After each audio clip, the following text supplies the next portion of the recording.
विद्यालय कृत्रिम हाट मालकानगिरी जिला एक आदिवासी बहुल जिला।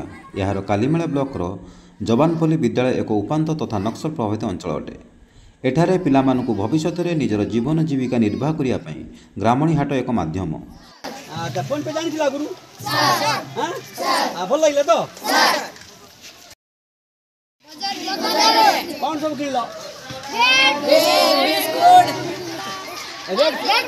केते रेट केते अछि रेट अछि कोडा बेसी रेट अछि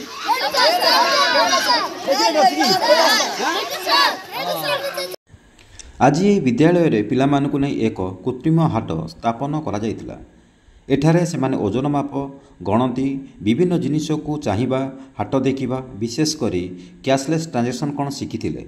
यह विद्यालय प्रधान शिक्षक और राज्य और जातीय पुरस्कार प्राप्त शिक्षक श्री नवकिशोर मल्लिक तत्वावधान में परिचालना करा जायतिला। शिक्षक उग्रसेन स्वाई, कलिंग केशरी दास, रजत कुमार पाल्टा सिंह, विश्वजित दास, रामकृष्ण माड़कामी, बाजुरी बेटी और अशोक मंडल प्रभृति सहयोग करथिले।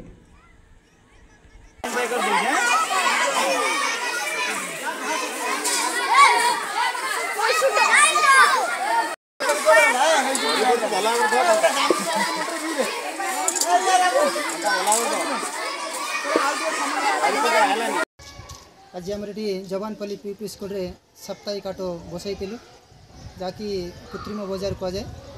ये पिला माने आज जा विभिन्न प्रकार जिनिस आनिक पिला मानकु शिखाई जो साप्ताहिक हाट कौन ता विषय जानिले और विभिन्न प्रकार परिया पत्र किणा बिका केते टंका एवं केजी रे महिबासा जानिले। किंतु जेटा एटा से आदिवासी अंचल जो प्राय किसी आम देखा पाइलु भाग हिसाब से बिक्री करवा जिनस जानलु जेहेतु आदिवासी अध्युषित अंचल। तेणु एटारे पिला माने आ गोटे जिन शिखिले जे आजिकल बिना कैशलेस रे जो फोन पे करवा ताहा मध्य पिला माने शिखिले एवं समस्ते पैसा बिना कैश न देकरी फोन पे कारोबार करवा शिखिले।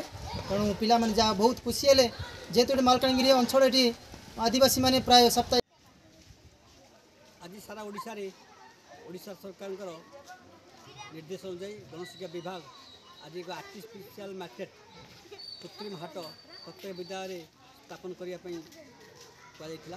तेणु आज आम विद्यालय पिला नहीं एक कृत्रिम हाट कराइला। हाट में पिला बहुत आनंद लगे कि मार्केट करेंगे केमी ओजन शिखे गणि शिखे एक सब जानवे ताकू सब जानिले एवं आउ गोटे बड़ जिन हूँ जो कैशलेस ट्रांजैक्शन पिला केमती शिखा जाइला। पिला मोबाइल माध्यम Malkangiri Ramakrishna Choudhury report jet news.